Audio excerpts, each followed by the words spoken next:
Yo guys, you already know I make skull face edits from Weak Hero class. I asked y'all in the YouTube post, do you want a skull face tutorial? And the result? 92% said yes. So yeah, the yes team won. Only 24 votes.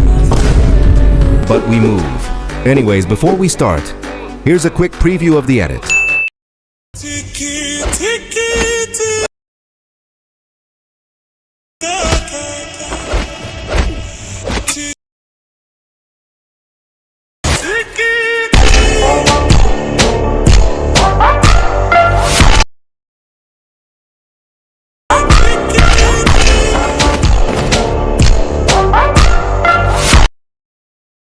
If you like the preview, make sure to like the video.